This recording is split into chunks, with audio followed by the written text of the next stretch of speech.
네, 저희는 정치본색 오늘 함께할 세 분 소개해드립니다. 노영희 변호사, 김성환 평론가, 시사평론가 그리고 김민아 시사평론가 나와 있습니다. 안녕하세요. 네, 안녕하세요. 예, 어제 뭐 윤석열 씨 그 조사받는 모습들은 보셨을 텐데 조사받고 그냥 바로 또 병원으로 갔더라고요. 그것 때문에 또 사람들이 어젯밤에 아이 갔다가 어디로 뭐 도망치는 거 아니냐.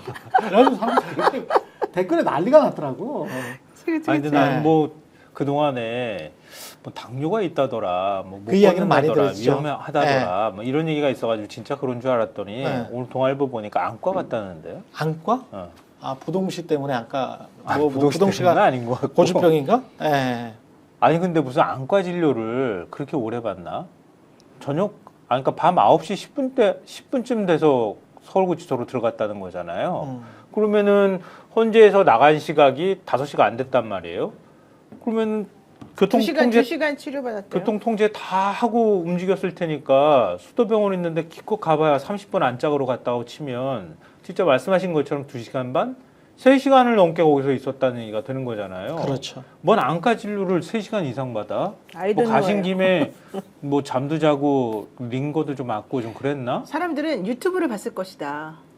아 유튜브를. 왜냐하면 그 안에서는 유튜브 보기가 어려우니까 네. 오히려 그동안에 계속 보아오던 거를 끊으면 이분이 중독이 3가지가 걸려 있는데 술. 하나는 술 중독, 알코올 네. 중독, 하나는 유튜브 중독, 네. 하나는 김건희 중독이다. 이건 제 생각이에요. 이거 너무 개인적인 생각이에요. 아 그러네. 김건희 씨한테 네. 중독이 돼요? 그렇죠. 네. 왜냐면 세뇌되고 아. 가스라이팅 되면 다 중독이에요. 근데 어쨌든 합리적 추정. 아니 이건 내 개인적인 생각인데 네.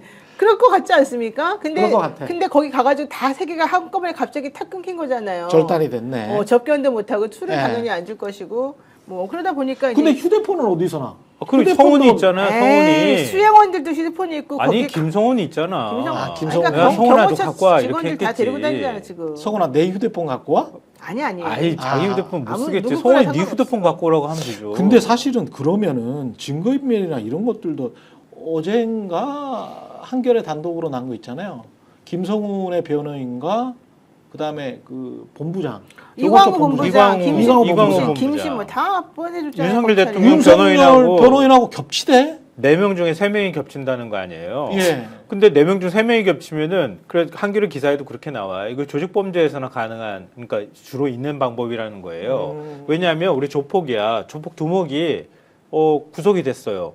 근데 그 밑에 있는 행동대장이나 이런 애들도 지금 구속될 위기에 처해. 근데 변호인이 같아. 그렇게 되면 어떻게 하겠어요? 조폭 두목이 지시를 하라고 하고 얘네들이 지시 받은 입장이잖아요. 상하관계가 형성이 된단 말이에요. 그렇죠. 그런데 얘네들은 조폭 자기 이익이 두목이 이익하고 같단 말이에요. 그러니까 얘네들이 조폭 두목이 뭔가 범죄를 저지른 증거를 없애면은 지가 없애는 거기 때문에 증거인멸죄에 해당하지 않는단 말이에요. 그러니까 조폭 두목을 도와주는 게 되는 거잖아요. 이렇게 똑같은 꼴이라는 거예요. 그러니까 변호인이 그걸 윤석열 대통령한테 얘기를 듣고 난 다음에 김성훈 차장이나 이광우 본부장한테 그 얘기를 하고 가가지고 야 니네들이 증거인멸해도 아무 상관없어. 법적으로 처벌받지 않아. 근데 자기 거 증거인멸하면 윤 대통령 도와주는 게 되잖아요. 아니 근데 더 변호인이 똑같으면 그렇게 된다니까. 더 문제는 뭐냐면요. 그런 상황이라고 한다면 원래 우리가 같은 범죄를 저지른 사람들끼리 접촉하지 못하도록 하고 서로 간에 의사소통하지 못하도록 해요. 그렇지. 근데 지금 보세요. 김성훈을 비롯한 수많은 경호처 직원들, 지금 경호처에서 의사결정하는 사람들이 거기서 24시간. 어제도 지금 그 사람을 데리고 나갔다는 거잖아요. 경호해준다는 헌법재판소 거잖아요. 뭐 바로 앞에 있던데. 또. 아니 그러니까 그런 식으로 하면 공범끼리 지금 서로 얘기하고 내통하라고 하는 거랑 그러니까. 똑같은 거예요. 네. 나는 그래서 이 검찰의 태도를 이해할 수 없다고 지금 보는데 그러니까. 변호사를 지금 뭐 한 명만 똑같아도 안 똑같아도 사실은 얼마든지 소통이 가능하지만 지금 변호사 일부러 지금 다 똑같이 취급하고 있고 돈 누가 내주는지도 봐야 돼. 그다음에 그러네. 그다음에 더 중요한 거 자기네들끼리 직접 소통할 수 있게끔 지금 문을 열어준 거잖아요. 그러니까. 구치소에 구속시킨 이유가 뭐예요? 증거인멸 때문인데 네. 증거인멸을 아예 그냥 대놓고 하라고 시킨 거나 마찬가지예요. 그게 이미 하고 있잖아요. 윤석열 대통령이 군 사령관들하고 통화했던 비화폰기로 그거 김성훈이 없애라고 없애버리라고 그랬고. 지시했다잖아요. 다행히 물론 예. 그 지시를 받은 직원이 이건 불법입니다. 그래서 삭제를 안 했다고 지금까지는 알려져 있거든요. 그리고 김성훈이 중간에서 그 경찰청장이나 사람들 불러가지고 거강꾼 노릇하면서 삼청동 안가로 불러가지고 모임 주선해줬다는 거 아니에요? 그거 확인하려고 안가 CCTV 확인하려고 했더니 이거 보안구역이야. CCTV 못 가져가. 그래서 압수수색 거부했잖아요. 그 김성훈이 이기지만 윤석열 대통령이 이기기도 하잖아. 아니, 게다가 그러니까 그렇죠. 그러니까 구속영장을 만약에 청구를 한다고 하면은 증거인멸은 굉장히 중요한 사유가 될 수 있는데 구속영장을 지금 검찰에 들고 있으면서 빨리 재신청을 해야 되는데 아직 신청을 안 하고 있다는 거예요. 왜 그러는 근데 거예요? 뭐 굳이 오늘 사유로 동아일보에 나온 거 보면 이거예요. 오늘 내란 국조가 있거든요. 거기에 김성훈이 제가 나갈게요 이랬다는 거예요. 아유, 말도 안 그러니까 되지. 거기 김성훈 나가가지고 얘기하는 거 보고 난 다음에 신청을 하든가 신청하면 서울지검에서 그걸 뭐 청구 여부를 다시 또 판단을 하겠지. 아니, 이거 말이 안 그런 되는 얘기를 거예요. 하고 있더라고. 그거는 뭐 구속을 시키면 그 사람은 그러니까. 못 나갑니까? 지금 그러니까. 윤석열 씨 하는 거 보면 구속시켜도 다 나가잖아요. 그러니까. 그건 말도 안 되는 거고 나는 검사들이 처음에 뭐 공수처도 마찬가지고 처음에 윤석열 씨 체포 집행 해놓고 영장이 이미 발부되어 나와 있는 김성훈을 그대로 놔두고 이틀인가를 놔두고 갔잖아요. 그러니까. 난 그것도 되게 이해가 안 갔는데 물어보니까 뭐 윤석열이 좀 해달라고 뭐 약간 협상 조건에 들어있었다 이런 얘기가 있어요. 그런데 맞아요. 그렇죠? 근데 네. 그 이틀 동안에 뭘 했냐? 자기한테 불리하게 한 사람, 그 다음에 공수처 협조해준 사람, 뭐 내지는 말 안 듣겠다고 한 사람들 다 보복했대요. 지금 그 안에 들어가서. 인사로. 예, 네. 그렇게 혼내주고 들어가서 난리를 치고 있었었고, 그 다음에 경찰에서 경찰에 공조본에서 불러가지고 그 다음에 이 사람을 영장 집행할 거라고 사람들이 다 기대를 하고 있었잖아요. 예. 근데 나갔다가 다시 돌아오니까 내부적으로 내부에 있던 사람들이 얼마나 전부 다 겁나. 완전 멘붕 걸린 거예요. 얼마나 맞아요. 겁나. 그러니까 지금 그 아까 말씀하셨던 것처럼 윤석열이 체포 거부하면서 계속 버티다가 예. 마지막에 내가 자진 출석으로 하는 걸로 해줘 이렇게 협상을 시도했다는 거잖아요. 그랬죠. 그 협상을 시도할 때 조건으로 내세웠던 게 김성훈하고 얘네들은 체포하지 말아줘라고 하는 게 같이 옵션으로 딸려 있었다는 거예요. 그렇게 했을 때에도 그렇게 한 이유가 증거인멸이나 이런 것도 하기 좋다는 거잖아요. 그렇습니다. 그게 같이 그런 의도가 포함이 됐다고 얘기를 하는데 지금 이런 일이 벌어지고 있다. 이것도 이해할 수가 없고 오늘 한겨레 신문 보도를 보면 김성훈이 그러니까 거기 경호처 간부들이 집단으로 사실 항명도 한 거잖아요. 그렇죠. 당신 같은 사람들 말 믿을 수가 없어. 우리 따르지 않겠어. 이렇게 한 거라고요. 그래서 경호처 간부들하고 현안 점검 회의를 열었는데 거기에서 간부들이 굉장히 많은 건의나 이런 것들을 했을 거 아니에요. 근데 그걸 얘기 듣고 난 다음에 내부 게시판에다가 차장님 말씀 자료를 올렸대요. 20일 날. 그러니까 예. 엊그제 올린 거죠. 예. 4개 메시지들을 직원들한테 공유를 했다고 하는데, 그러니까 우리 거기에 표현이 이렇게 돼 있다 그래요. 지난 보름간 우리 조직의 생명은 보안이다. 지난 보름간 우리가 처한 상황과 언행이 실시간으로 언론과 국회에 노출됐다.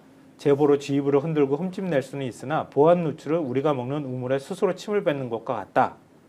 내가 경호처를 나가도 불신이 팽배해 조직의 미래를 담보하지 못하는 상황이 도래할 수도 있다. 이렇게 얘기를 했다는 거예요. 근데 일종의 지휘부 흔들기라고 보고 있다는 거예요, 이 사람이. 예. 그 경호처 내부 직원이 우리 이렇게 가면은 다 지금 사법 처리 받을까봐 정말 겁이 나요. 이러면서 언론한테 경호처 상황을 바깥에 얘기한 게 너 지휘부 흔들기야. 이렇게 규정을 했다고 하는 건데 경호처 직원들은 그 얘기를 듣고 난 다음에 뭐라고 할까? 이 자신들의 의견을 다 묵살하고 난 다음에 이게 경호처 직원들을 오히려 드자비하듯이 이렇게 잡으려고 하는 의도를 갖고 있는 거 아니냐? 그럼 내부적으로 말씀하셨던 것처럼 굉장히 씁쓸해하고 있다고 하는 거예요. 예. 공수처가 이렇게 제대로 대처를 못하고 있는 거 아닌가? 검찰은 일부러 지금 뭔가를 빼주고 있는 거 아닌가? 윤석열을 위해서 그런 말씀들을 많이 하시는데 대통령 병원 방문과 관련해서도 기자들이 물어봤습니다. 공수처장한테 오동훈 공수처장한테 물어보니까 병원 방문은 언제 알았어요? 이렇게 물어보니까 미리 인지한 건 아닌데 이렇게 이야기를 했네요.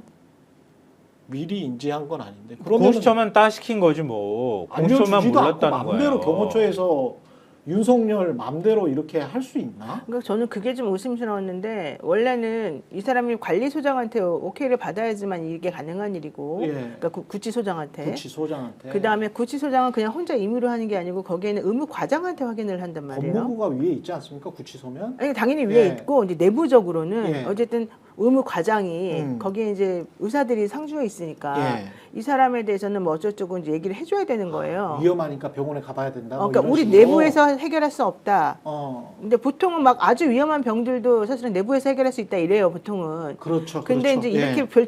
제가 보기엔 별로 중요해 보이지 않는 그 병 때문에 꼭 가야 된다고 하면 뭐눈 때문에 그랬다. 뭐 그것까지는 내가 잘 모르겠지만 어쨌든 네. 그렇다고 하면 미리 의무과장이 구치소장에게 연락을 해서 나가기 전에 그러니까 이 헌재에 나가기 전에 미리 다 오케이를 받아놓고 사실은 나가는 게 원칙이잖아요. 그렇게 했습니다. 상식적으로. 예. 예. 근데 어제 갑자기 아무도 모르게 갑자기 헌재에서 구치소로 가는 줄 알았더니 그쪽으로 발길을 돌렸다 이렇게 그렇죠. 나오고 공수처장은 전혀 몰라갖고 사람들 6명이나 구치소로 보내고 뻘짓하고 있었다. 이게 이제 두 번째잖아요. 그렇죠. 예. 그러고 난 다음에 속보로 계속 나오는 내용은 무슨 일 때문에 거기 가는지 아무도 모른다.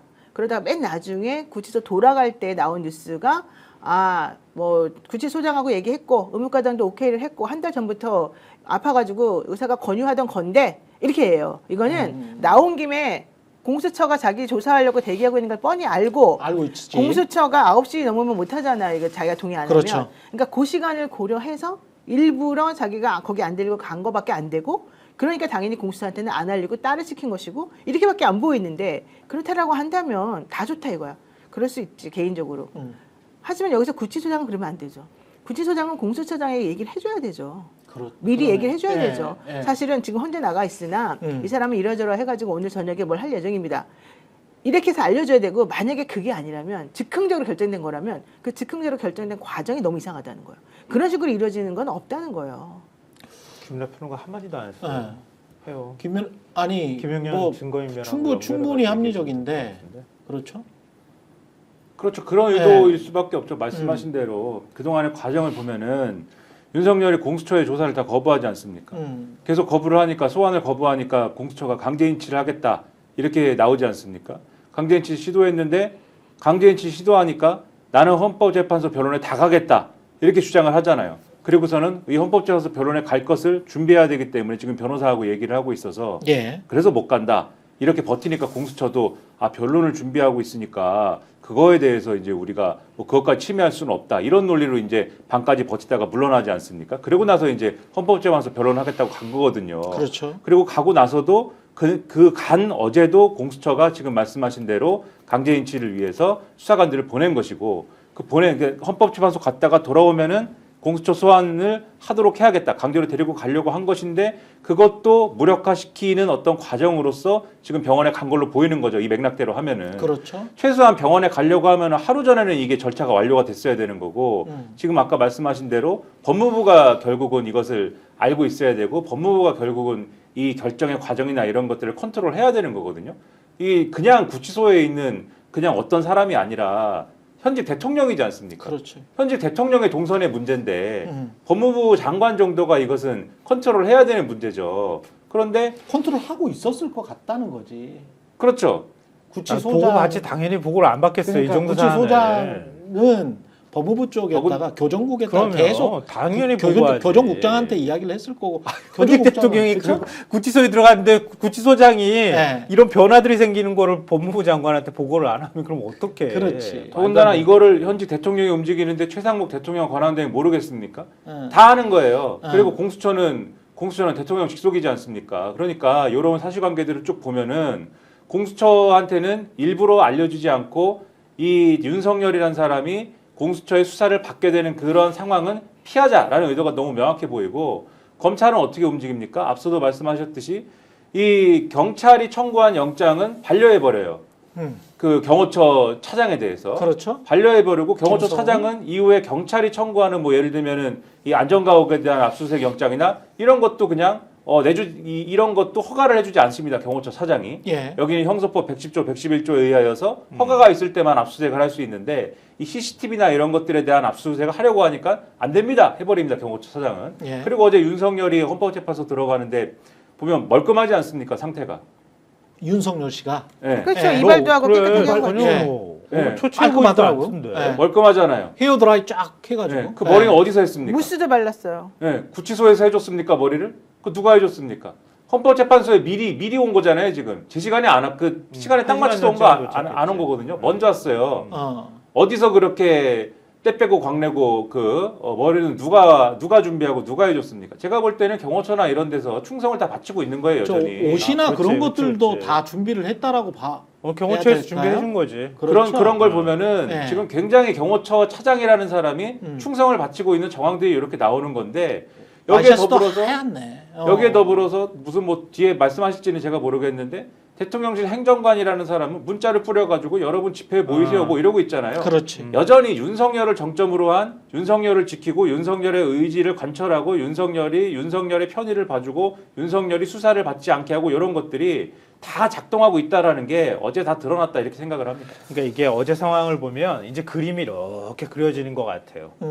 왜냐하면 그러니까 지금 단순히 윤석열이 헌재 출석하느냐 아니면은 뭐 병원에 가가지고 진료를 받고 들어왔느냐 뭐 이런 차원의 문제가 아니라 그들의 전략이 보이기 시작했다는 거예요. 그렇습니다.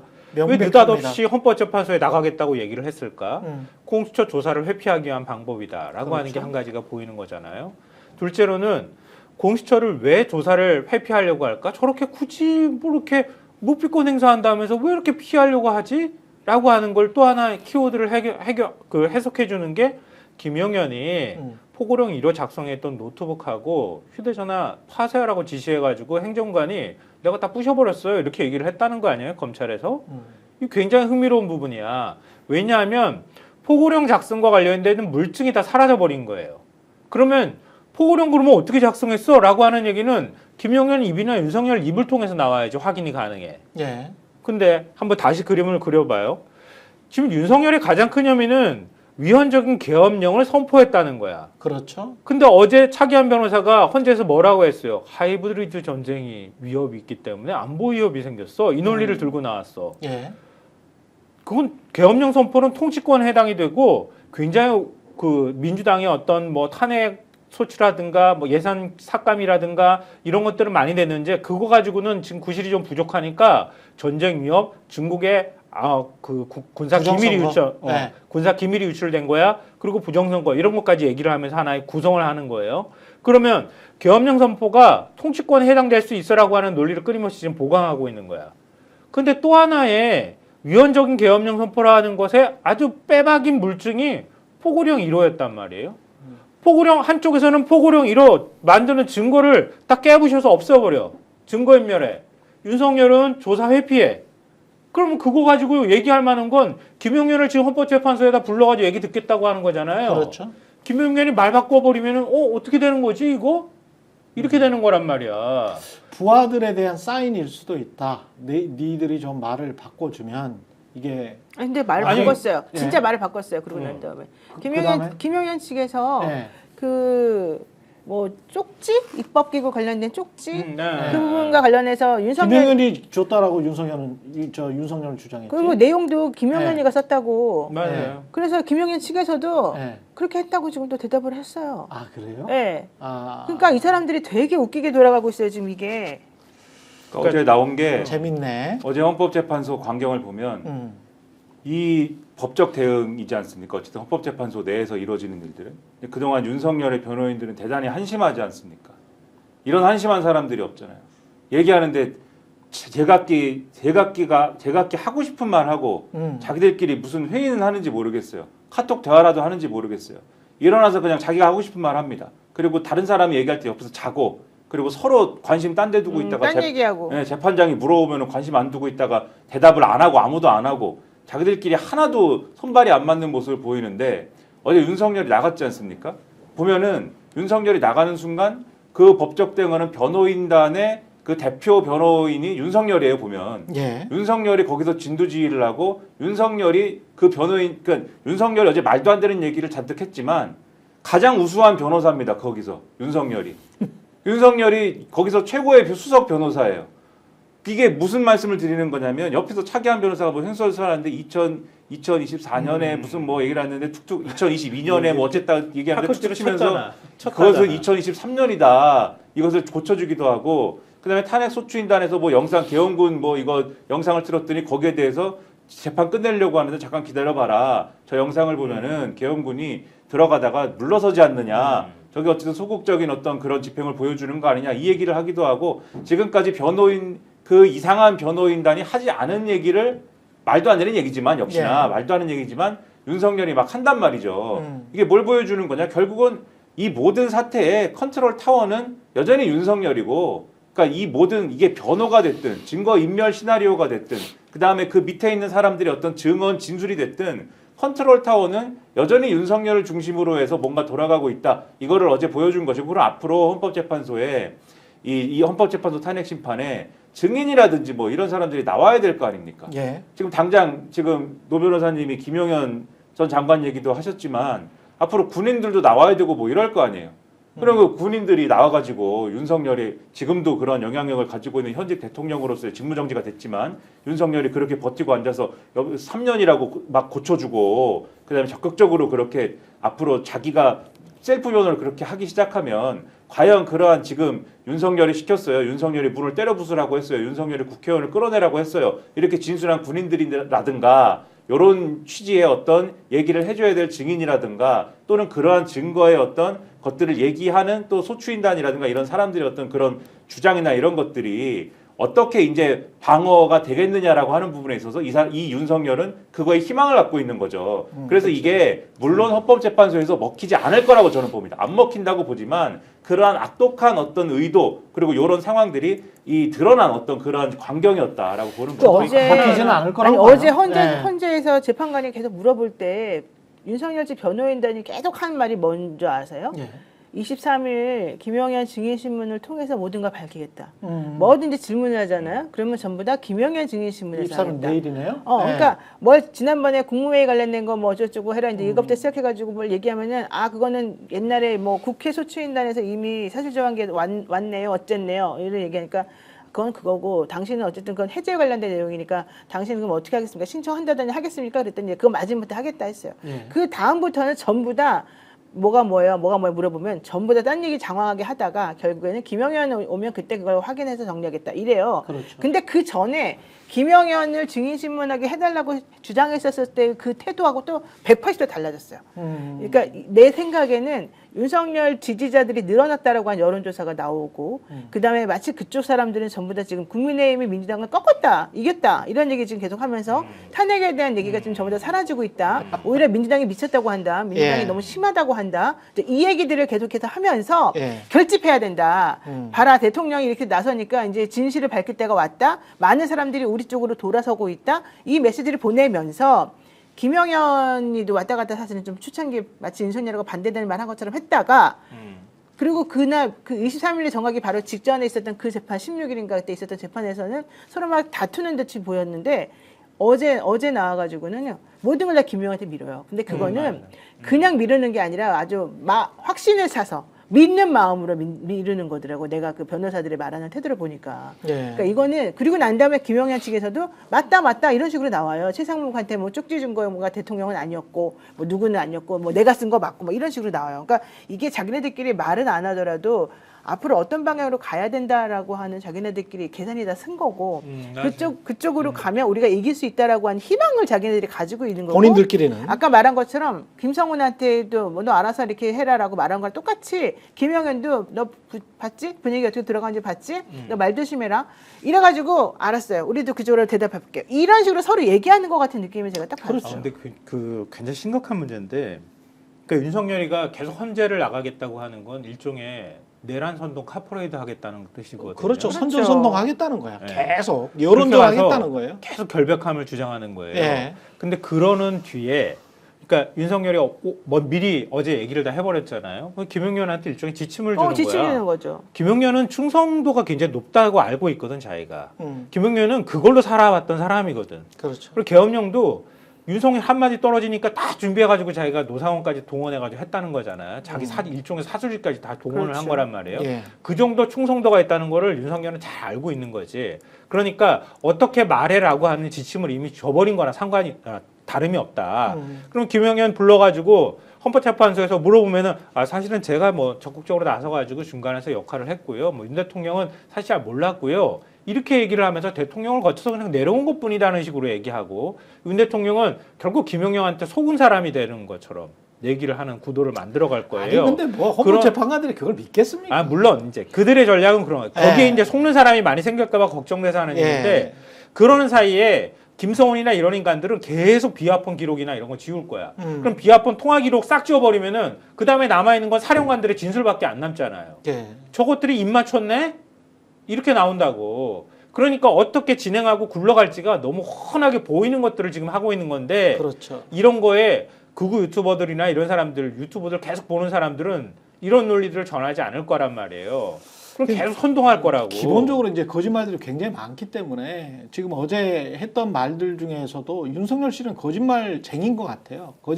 말만 하면 거짓말쟁이다, 거짓말한다라는 말이 과언이 아니다라고 생각을 합니다. 윤석열 씨가 어제 했던 대표적인 정말 납득하기 어려운 거짓이라고 생각되는 그런 말들을 한번 모아봤는데요. 그거 한번 보시고 한번 판단을 해보시죠. 예. 기획재정부 장관에게 준 적이 있으십니까? 저는 이걸 준 적도 없고, 그리고 나중에 이런 계엄을 해제한 후에 한참 있다가 언론에 뭐 이런 메모가 나왔다는 것을 기사에서 봤습니다. 본인께서는 이진우 수방사령관, 곽종건 특전사령관에게 계엄 선포 후 계엄 해제 결의를 위해 국회에 모인 국회의원들을 끌어내라고 지시한 적이 있으십니까? 없습니다. 네. 다 없대요. 그러니까 비상계엄기구 관련해서 쪽지를 준 적이 없다. 근데 최상목은 옆에 있는 사람한테 그러니까 대통령이 야 그거 가지고 있는 거 줘라 라고 해서 자기가 받았고 그리고 받아서 차관한테 줬다는 거잖아요. 그리고 그러니까 그 이게 실물이 나왔어. 맞아요. 이게- 검찰에 제출까지 했는데 아주 디테일한 내용이 있어야 돼요. 네. 이게. 그러니까 이게 만약에 무슨 뭐 받은 사람이 최상목이 아니고 그리고 또 무슨 뭐 계엄사령부에서 일어난 일이다라든지 뭐 이런 얘기면은 뭐 윤석열의 주장을 갖다가 진위를 따져보자 뭐 이런 얘기가 될 수 있는데 그렇죠. 저거는 받은 사람이 최상목이지 않습니까? 그렇죠. 경제부총리예요. 부총리 겸 기획재정부 장관이에요. 본인이 그리고 그걸 국회에서 말했잖아. 그렇죠. 그리고 네. 기획재정부 장관한테 주고 외교부 장관한테 주고 장관들한테 준 거지 않습니까? 장관들한테 주는 사람이 그럼 누구겠습니까? 누가 줬겠어요? 국무총리가 줬겠습니까? 그리고 최상목이 언급을 하지 않습니까? 예. 그 자리에서 대통령이 얘기를 했다고 하지 않습니까? 자, 그거를 이제 뭐 이거에 대해서 잘 봐라. 그렇죠. 쪽지 내용 잘 봐라라고 얘기를 했고 예. 대통령이 직접 주진 않았지만 옆에 보좌하고 있는 사람이 줬다지 않습니까? 그렇죠. 이거를 얘기를 했지 않습니까? 예. 그러니까 요 말을 들었다라는 증언이 있는 거고 정황을 봐도 그런 것이고 이 쪽지는 대통령이 관여하는 방식으로 줬을 수밖에 없는 거예요. 그런데 그렇죠. 저 사람은 네. 나는 쪽지를 준 적도 없고 내용도 몰랐다라고 얘기하는 거잖아요. 저 사람 윤석열. 네, 예. 내용도 몰랐다라고 얘기하는 거잖아요. 준 적이 없다라고 하면은 그건 야 이게 굉장히 기술적인 얘기다. 직접 준 적이 없다는 얘기인가? 이렇게 막 생각을 해볼 텐데 내용을 몰랐다라고 지금 얘기하는 거거든요. 언론을 보고선 내가 알아서 야 이거는 정말 내가 몰랐던 얘기여서 김영현한테 물어볼까 생각했는데 김영현은 구속이 돼 있는 상태여서 나는 물어볼 기회가 없었다. 이런 말도 안 되는 얘기를 하고 있는데 거짓말이라고 생각할 수밖에 없는 지금 그런 얘기를 지금 하고 있는 거죠. 그렇죠. 근데 어쨌든 이게- 저 사람은 저렇게 미안해요. 네. 저렇게 얘기할 거예요. 비상구구 쪽지도 안 줘라고 말한 거는 예. 그거 내 옆에 그 보좌관이 줬잖아. 내가 준 거 아니잖아. 그냥 그렇게 나갈 거예요, 그 사람은. 그러니까 진짜로. 예. 여기에서도 제일 핵심적인 내용은 뭐냐면 우리가 막 얘기하다 보면 막 이렇게 논점이 흐려져가지고 그러는데요. 윤석열 말 중에 포고령을 실행할 의지가 없었대. 의사가 의사도 없었고. 없었다고 얘기를 해. 네. 포고령은 형식적인 것일 뿐이었어. 계엄령 선포도 그냥 경고성이었어. 그리고 군인들 들어갔다가 그냥 나오잖아. 이렇게 얘기를 한단 말이에요. 예. 윤석열의 논리는 그거예요. 예. 근데 포고령을 실행할 의지가 없었던 포고령을 그냥 선포했다는 얘기가 되는 거야. 그럼 누가 했어? 이렇게 나오니까 최상목 건이 딱 걸려서 나온 거야.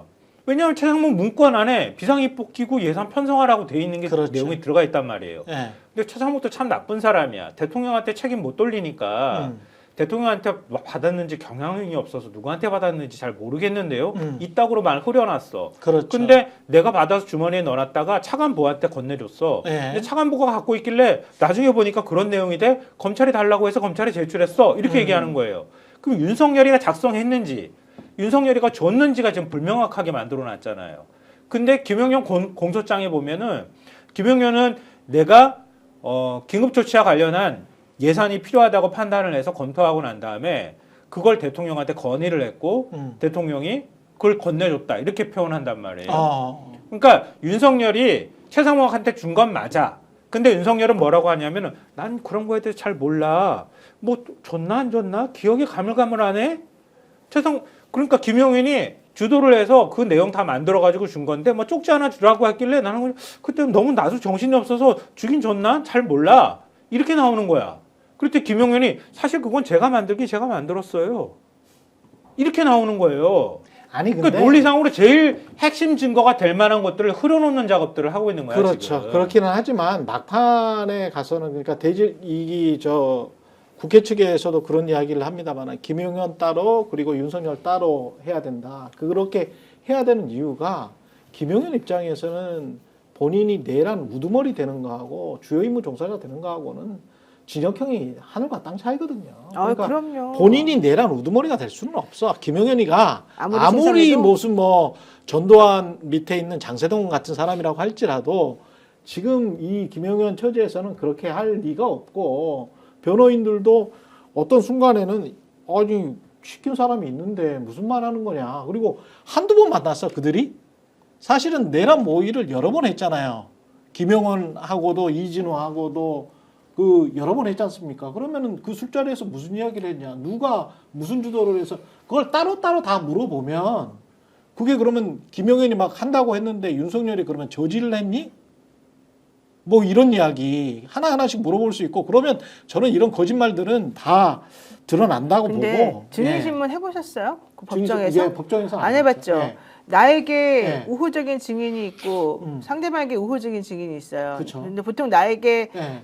우호적이지 않은 증인들, 상대방에게 우호적인 증인 우리가 적대적 증인이라고 그래요. 예. 근데 여기서 지금 윤석열 입장에서 이 김용현이라는 사람이 적대적 증인일까, 우호적 증인일까 사실 조금 헷갈리는 부분이 헷갈리죠. 있어요. 예. 근데 그래서 그렇게 적대적 증인이라고 판단이 되거나 뭔가 좀 껄끄럽게 피고인에게 옳지 않은, 되게 좋지 않은, 유리하지 않은 말을 하고 싶을 때는 또 해야 될 필요성이 있을 때는 이 법원에는 공개 재판이 원칙이지만은 윤석열 같은 사람이 쳐다보고 있으면 안 돼요. 그렇지. 그래서 윤석열이 째려보고 그 앞에 딱 앉아가지고 이제 김용현을 딱 째려보면서 김민아를 딱 째려보면서 상관이었잖아. 너 계속 그런 식으로 어디 한번 네가 뭐라고 대답하는지 들어보자 이러고서 막 눈을 부릅뜨고 쳐다보고 있다고 그렇지. 직접 생각하면 신문할 수 매우 부담스럽고 그렇지. 말을 할 것도 하고 막 말이 좀 다르게 해석할 수 있게끔 해요. 그러고 예. 나면 변호인단들이 그걸 이어받아가지고 막 유도신문하고 이제 별별 짓을 다 하는데 그래서 어떻게 국회 소추인단들이 변호사들이 말했어요. 분리하라고 헌법재판소에 얘기했죠. 그러니까.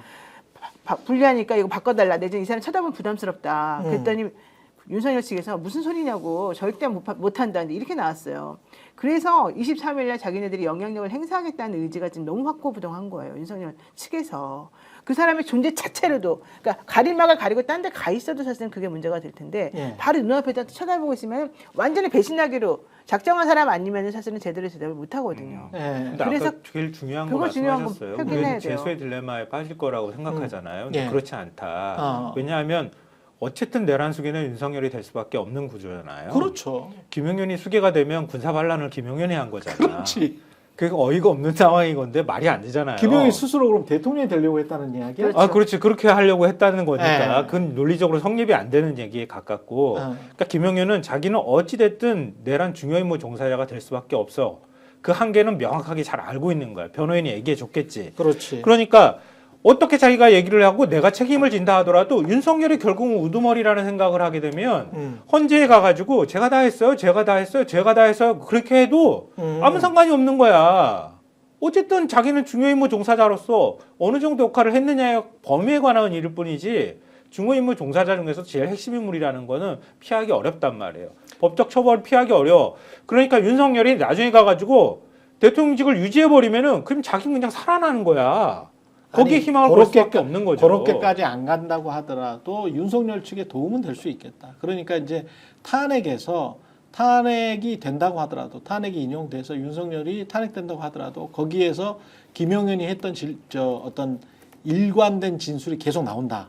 지금과는 상반되지만 다른 면에서 일관된 진술, 그러니까 윤석열 쪽에 유리한 진술을 계속한다. 그리고 형사법정에서도 계속한다면 그렇다면은 윤석열 측에는 유리할 수도 있고 그게 이렇게 돌아가서 윤석열이 다시 나온다거나 탄핵이 안 된다거나 그런 생각은 하지 않는데 가령 정권 재창출에 성공을 해서 뭔가 좀 사건이 흐지부지 되면서 정권 재창출에 성공을 해서 대거 사면이 될 수 있는 가능성. 이런 것을 노릴 수는 있겠네. 어차피 죽기 전에 나오기 어렵다고 할 텐데. 그러니까 자기가 걸 수 있는 희망은 이제 그런 것밖에 없는 거잖아요. 그렇죠. 그럼 자기 이익하고도 좀 부합이 되는 건데. 그렇지. 근데 일관된 진술은 이미 안 되는 거지. 왜냐 검찰에 가가지고 한번 포고령 말했잖아. 할 때 어. 포고령 써서 대통령한테 줬더니 대통령이 검토했다 그랬잖아. 보고 야간 통행 금지 그 빼라고 말했다고 얘기한다거나. 그렇죠. 포고령 그 검토할 때 대통령이 법전을 찾아봤다는 얘기를 했다던가. 그렇죠. 그런 게 나오고. 그리고 이전에 군사정부 시절에 발효했던 포고령 갖다가 김용현이 베꼈다고 윤석열이 주장을 한 거잖아요. 주장을 했는데 이전에 군사정부 시절에 하나도 안 들어갔던 내용이 들어가 있는 거잖아요. 국회 기능정지에 관한 거라든가 그렇죠. 아니면 가짜뉴스에 관한 거나 가짜뉴스는 뭐 언론 통제에 어느 정도 포함된다고 치더라도 의사를 처단한다는 건 어디 생전 들어보지도 못한 포고령 내용을 어디서 튀어나왔냐고. 그 결국 대통령이 보고 승인했다는 얘기밖에 더 되겠어요? 그러니까 그거는 사실 그러니까 헌재에서는 다 받아들이지 않을 거고 다 엄청난 유죄 나올 거라고 생각은 하는데 그럼요.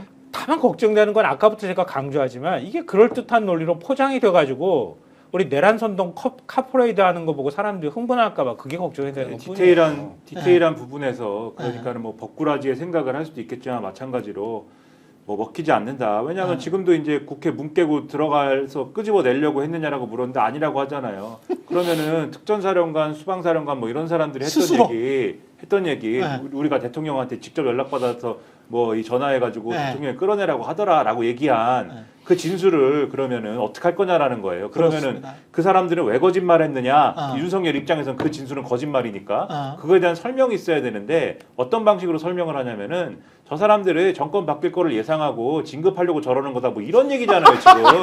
근데 그거는 말이 애초에 안 되고 그런 방식으로 설명이 안 되고 이 사람들이 그러면 윤석열이 그렇게 주장해가지고 이 사람들이 나중에 그러면 그렇습니다 저희가 한번 진급을 해보려고 뻥 쳤습니다. 그렇게 할 리도 없는 것이고 그렇게 말을 바꿀 리도 없는 것이고 말이 안 되지 않습니까? 그러니까 이런 얘기는 다 윤석열이 그냥 거짓말하고 있어 이렇게 결론 날 수밖에 없는 얘기고 자기는 뭐 이렇게 용을 쓰지만은 디테일한 부분으로 가면은 다 깨질 수밖에 없는 거고 그리고 예를 들면 어제도 부정선거 얘기 물어봤더니 뭐라 그럽니까?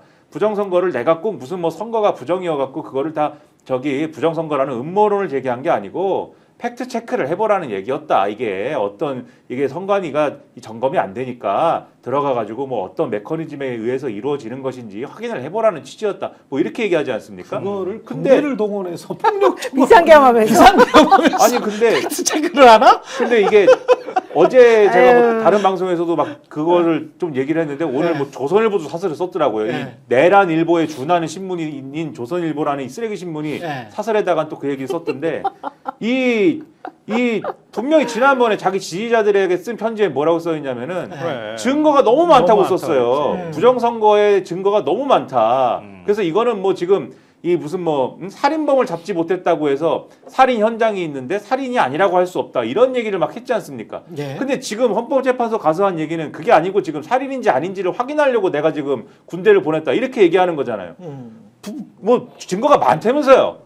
근데 왜 지금은 헌법재판소에 가서는 증거를 확인하려고 들여보냈다고 합니까? 그러니까 이런 게 안 맞지 않습니까? 그래서 결국은 말씀하신 것처럼 여론전의 차원에서 여러분 내가 부정선거 얘기를 하려고 그랬습니다. 이 얘기를 하려고 시도를 하는 것이겠지만 법적인 뭐 이런 차원에서는 먹힐 수 있는 얘기 하나도 없는 거고 그리고 여기에 대해서 이 보수 세력 그리고 집권 세력은 국민의힘이 의지를 가지면 이것도 다 정리하고 끊고 갈 수 있는 그런 얘기인데 허술한 얘기인데 국민의힘이라는 보수 세력이 이걸 끊고 가지 않고 윤석열이 저렇게 하고 있는 거에 구구 세력의 어떤 그러한 여론에 엎혀가야겠다 이 생각을 하니까 그런 스탠스로 계속 가려고 하니까 그러니까는 이 극우화된 파시스트화된 그러한 지지 세력이 서울 서부지법을 때려 부수고 이런 일이 그래서 일어나는 거예요. 그러니까 전 그 생각 어제 했는데요. 우리가 민주화 이후에 정말 최악 중의 악인 대통령을 뽑았구나.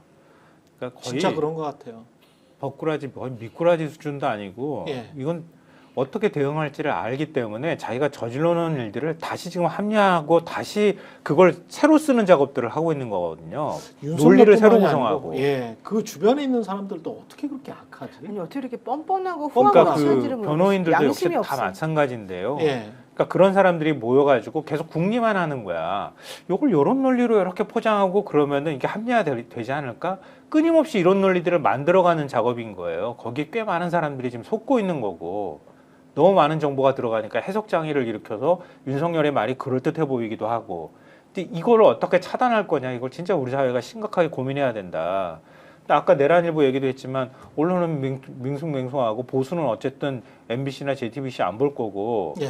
보는 사람들 얘기만 볼 거고 지금 명확하게 근데 사실 뭐 MBC나 입장- JTBC 뭐 포함해가지고 거기가 훨씬 더 시청자는 많아요.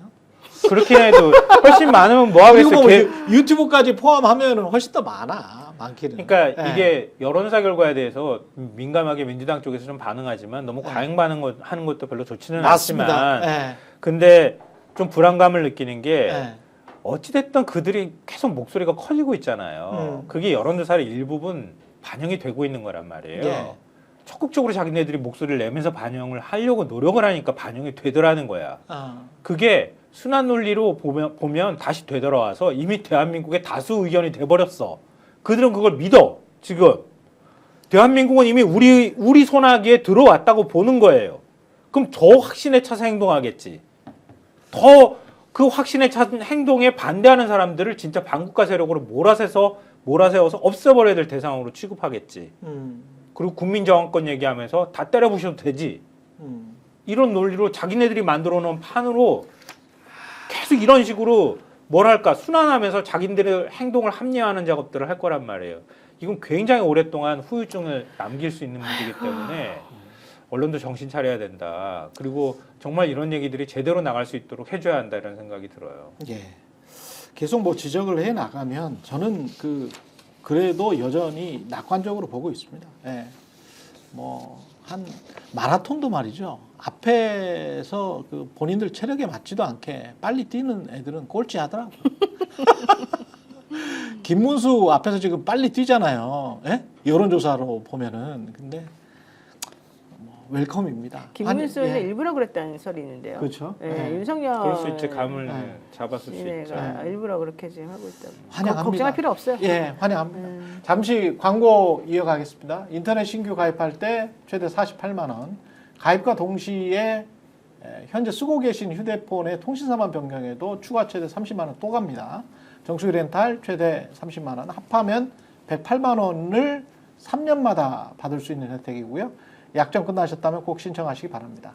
현금 사은품 혜택 원치 않으시는 분들은 55인치 삼성 TV 1670-2571 네이버에 인터넷 비교원 검색하시고 상담 신청하십시오. 상담할 때 스픽스 또는 최경영의 정치본색 유튜브 채널 말씀해 주시면 가입하면 현금 비밀 혜택과 함께 할수록 더 큰 혜택, 지인 추천 시 추천할 때마다 최대 4만 원 모바일 상품권을 드립니다.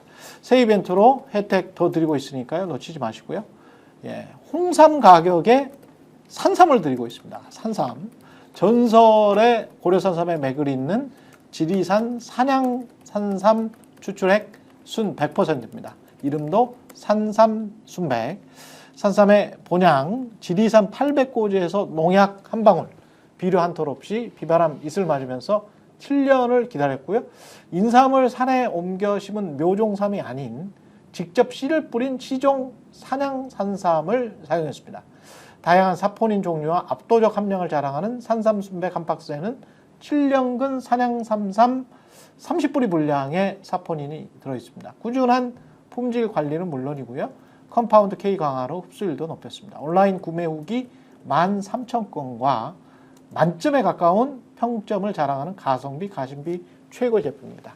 새해를 맞아 특별한 구성이 준비되어 있습니다. 순백 산삼 1+1 그리고 산삼떡 3종 세트 그리고 산삼 침향환 열환까지 풍성하게 드리겠습니다. 쌉싸름한 갈색 엑기스 산삼순백 함께 하시기 바랍니다. 1666-1080이 전화문이고요.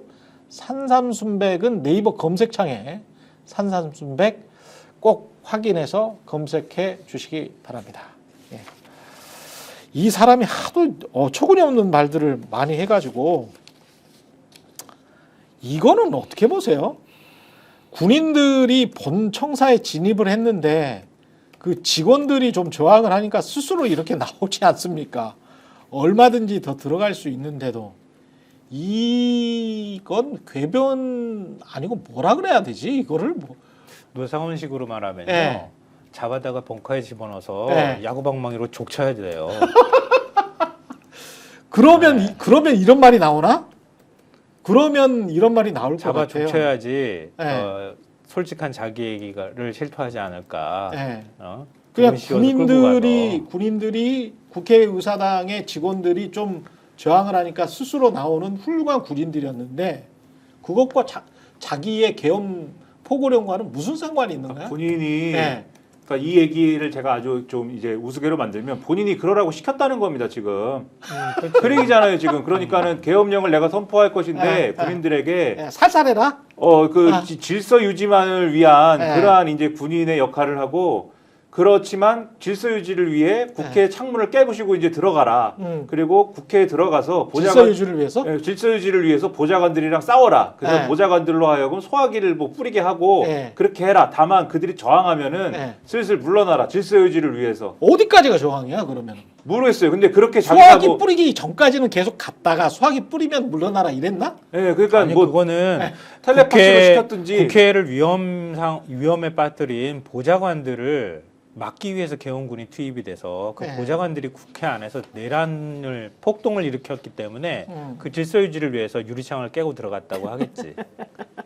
우리가 막 소설을 써줘. 나 막 뭐 어떻게 소설을 써줘야 될지 모르겠어. 왜냐면 의원들은 본회의장 안에 들어가 있었으니까. 너무 친절해 우리는 진짜. 이것도 뭐 이거는 어떻게? 근데 그러면서 예. 윤석열이 한 진짜 황당한 얘기가 그러면서 그런 말도 안 되는 얘기를 주워 섬기면서 뭐라고 했느냐 그런 얘기들을 하면서 이 자기가 설사 그날 그러니까 국회가 또 그날 계엄 해제 의결을 한 게 너무 급하게 돼서 뭐 요건에 안 맞는다 이런 얘기를 국회법에 맞지 않다 예, 그랬죠. 하면서 그러니까 그날 사실은 또 벙커에서 열심히 찾아본 거죠. 사실 이게 안 맞을 수 있는데 트집 잡을 거 없는가 제 생각에는 찾아본 거예요. 그러니까 그날 밤에 제가 사실 12월 3일에서 4일 넘어가는 그날 밤에 의심을 했거든요. 국회에서 이거 해제 의결해도 안 하겠다고 하는 거 아닌가, 따르지 않겠다고 하는 거 아닌가, 어디 다른 데서 막 방송을 하면서 떠들면서 그걸 의심했는데 다행히 해제가 돼서 그때 다들 뭐 신이 나고 그랬지만 저는 이제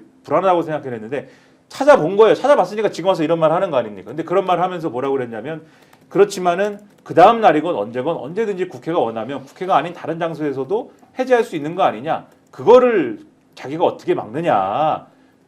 대통령이 아니라 저기서 대통령 약자론을 얘기합니다. 대통령이 아니라 이 나라는 국회가 언론이 슈퍼갑 아니냐.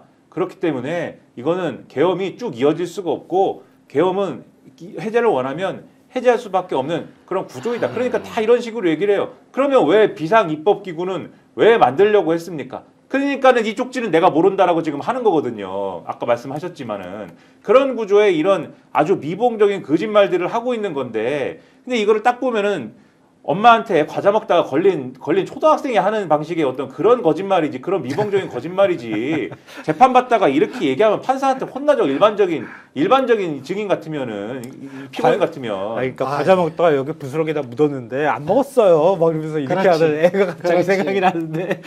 그렇지. 참. 아니 그 아까 그 말도 대한민국에서 국회 언론은 대통령보다 훨씬 초갑이라고. 강한 초갑이다.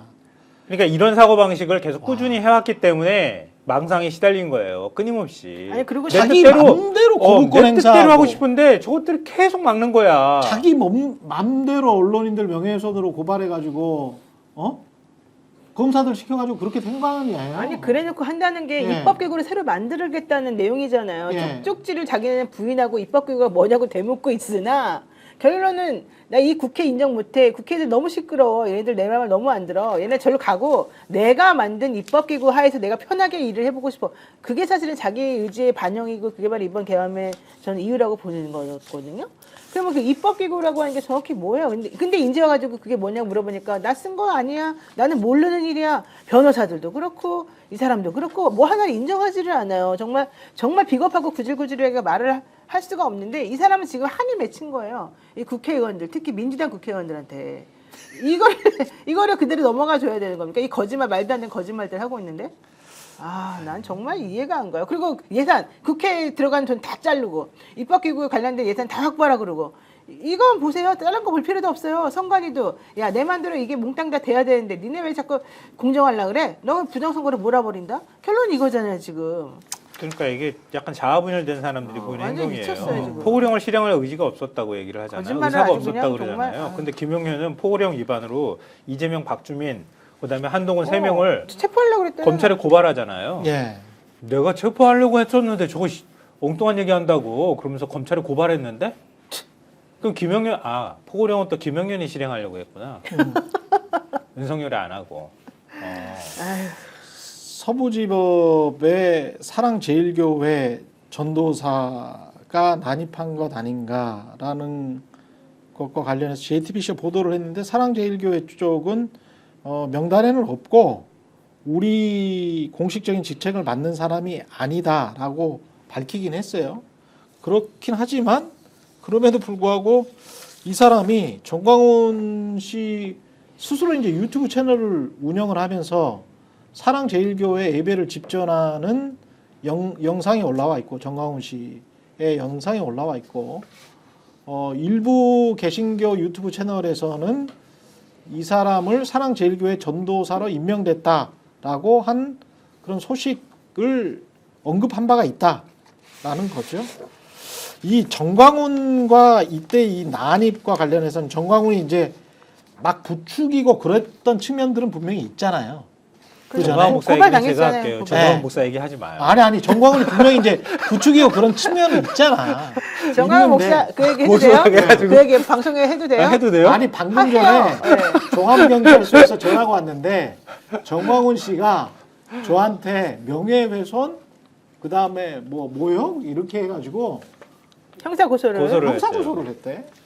그러니까 제가 얘기할게요. 객관적으로 나온 것만. 그래서 아니, 이분이 미치겠어. 정광훈 네. 씨에 대한 얘기하는 건 좀 네. 조심하자. 네. 그 모든 걸 다 김성환이가 하자.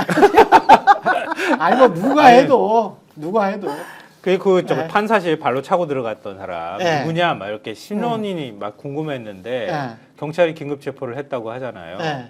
근데 기독교 전도사로 그동안에 알려줬고 지금 보도 내용을 그대로 제가 전해드리는 거예요. 예. 이모 씨라고 얘기를 하는데요. 그렇죠.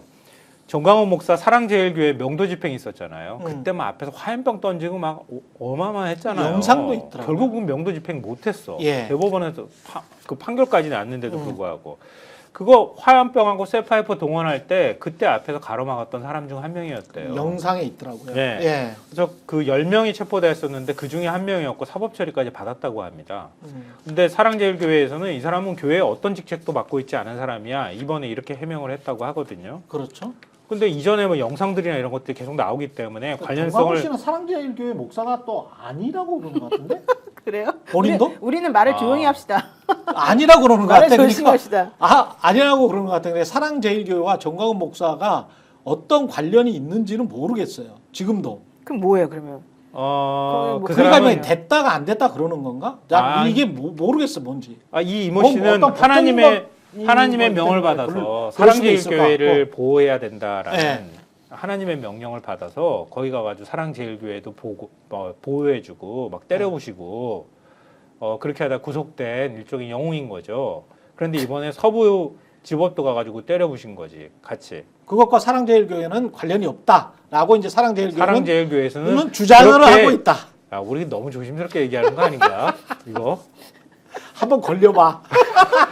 긴급 체포돼서 이 사람이 일종의 주동자 중에 한 명이기 때문에 이 사람 네. 배우가 누군지 이 사람도 이제 한번 실형 선고 받았던 사람이면은 몇 년 안에 쉽게 나오지 못할 것 같거든요. 이 사람 긴급 체포 받았죠. 네, 그 정도 될 거라고 신원이 하면은 있기 뭐 때문에. 우리가 흔히들 얘기하는 것처럼 3년에서 7년 사이 소유죄까지 적용되면 10년 이상 뭐 이렇게 얘기 나올 정도면은 어찌 됐든 간에 뭔가 불지 않을까 싶거든요. 그렇죠. 그때 이 사람 입에서 정강원 목사 이름이 나오는지 안 나오는지 보죠, 뭐 한번. 예, 네.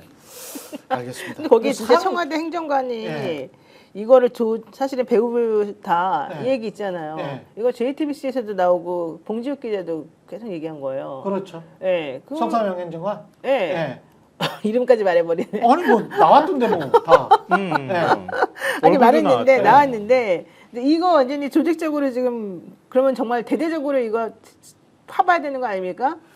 그러니까 대통령실의 행정관, 네. 행정관은 네. 또 대통령실은 또 꼬리자리 그래. 똑같아. 이번에 꼬리자리를 하면서. 사표 냈다고 하대요. 그렇죠. 사표 냈다고 하고. 성사명 행정관이라고 그다음에 소개하면서 사랑제일교회는 자기들이랑 관련이 없다라고 하고. 정광훈 씨는 지금 사랑제일교회 목사인지 아닌지 확인이 안 되는데 저는 이 사람을 목사라고 부르는 것 자체가 조금 문제가 있다라고 봐요. 그럼 사실은. 아니 저도- 기독교계에서도 저는 사실 밀어내야 그렇게 돼요. 얘기를 뭐 김건희 씨처럼 구약을 두고 뭐 애웠다 그랬죠. 네, 외우고 예, 말고. 그런 수준은 아닙니다만 저도 하나님을 믿는 입장에서 정광훈 씨가 집회에서 나와서 하는 말이 하나님의 말씀 같지는 않습니다. 이 사람은 목사라는 칭호가 매우 불쾌하게 들립니다. 근데 왜 기독- 기독교계에서는 가만히 있는 거예요? 왜? 아니 아니 가만히 있지는 기독교계에서도 않아. 지금 그러면 왜 반발하고 소리 못 있다고. 떼요? 그 사람하고 많이 단절을 했다라고 그러더라고요. 지난번에 변상우 기자가 그 겸공에 나와서 이렇게 쭉 설명을 해줬거든요. 많이 단절을 했대요. 아니, 그러니까 단절한 거를 알려주고 그다음에 목사라는 거를 뺏을 수는 없어요. 다시 그런 걸 못 쓰게? 뭐 기자라는 그 명칭을 뺏을 수 있습니까? 한 번 기자는 무조건 기자여야 돼요? 아니 그게 아니고 어차피 라이센스가 없잖아 변호사처럼. 아니 목사도 뭐 안수 받고 뭐 하는지 목사는 라이센스가 있구나. 진짜. 네. 이게 예. 천주교면은 예. 중앙에 이제 그 중앙 집권적인 시스템이 있어갖고 그렇게 할 수가 있는데 예. 목사는 자기가 소속된 예를 들면은 그 교단에서 뭐 퇴출되거나 그런 건 있을 수가 있겠지만은 그렇지. 자기가 예를 들면은 새로 교단 뭐 만들면 종파 하나 되잖아. 만들면 되는 거죠. 본인이 교단 만들면 그냥 돼. 만들고 목사란 말을 막 써도 돼요? 자기가 교회가 있고 하면은 그러니까 자기가 이제 이 신학대학을 나오고 뭐 이런 네. 것이 있으면은 이제 그런 것을 할 수 있게 돼 있나 봐요. 그러니까 뭐 그렇죠. 그러고 있는 건데 예. 근데 저는 목사도 목사인데 네. 목사도 목사인데 그리고 유튜브도 유튜브인데 네. 그런 것도 참 사회 암적 존재고 참 힘든데 우리도 유튜브지만 우리는 이제 사회 암적 존재가 아니지 않습니까? 네. 우리는 사회의 빛과 소금이 되고 있고 예. 빛과 소금이 되려고 하고 네? 아니 그들은 그렇게 생각 안 할 거야. 예, 뭐 그들은 어떻게 생각할지 모르지만은 우리는 그렇게 노력하고 있고 예, 네. 뭐 그렇게 가는데 예. 아무튼 이게 아까도 말씀드렸지만 국민의힘이라는 집권당이 이거를 인준하고 그들에게 선물을 보내고 선물을 보냈는데 그들이 오히려 이자들한테 화를 낸다고요.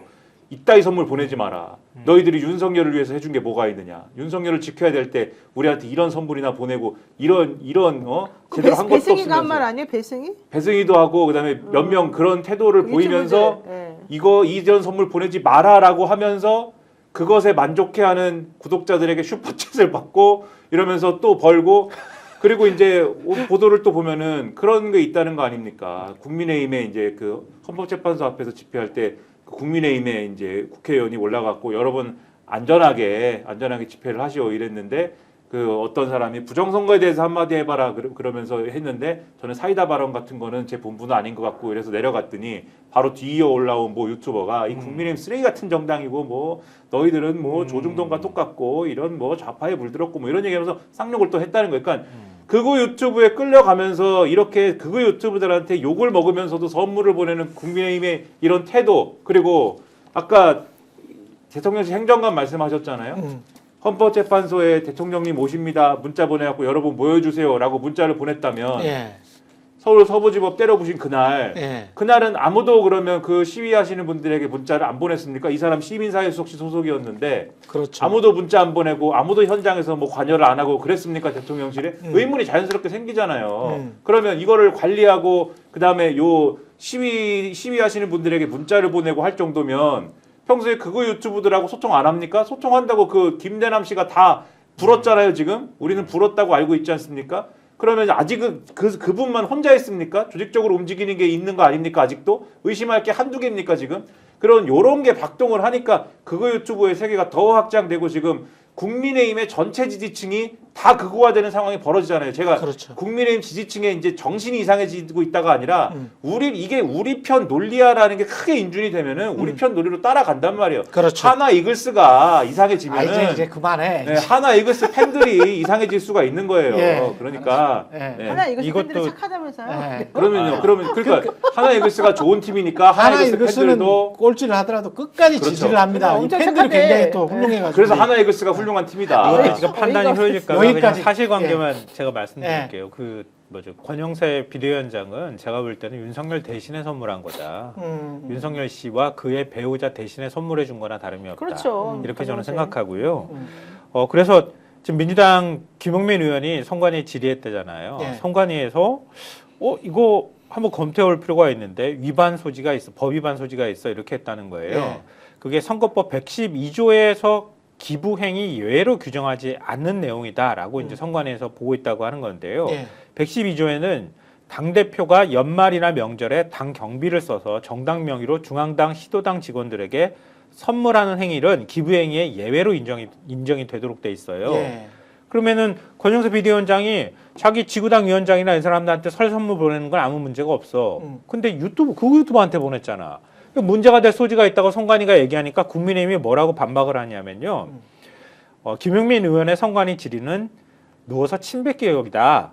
선관위 질의 전에 민주당 이재명 대표의 설 선물은 어땠는지 먼저 살피는 것이 현명할 것이다. 아, 이게 전형적인 이 딱 용법이야. 제가 볼 때는.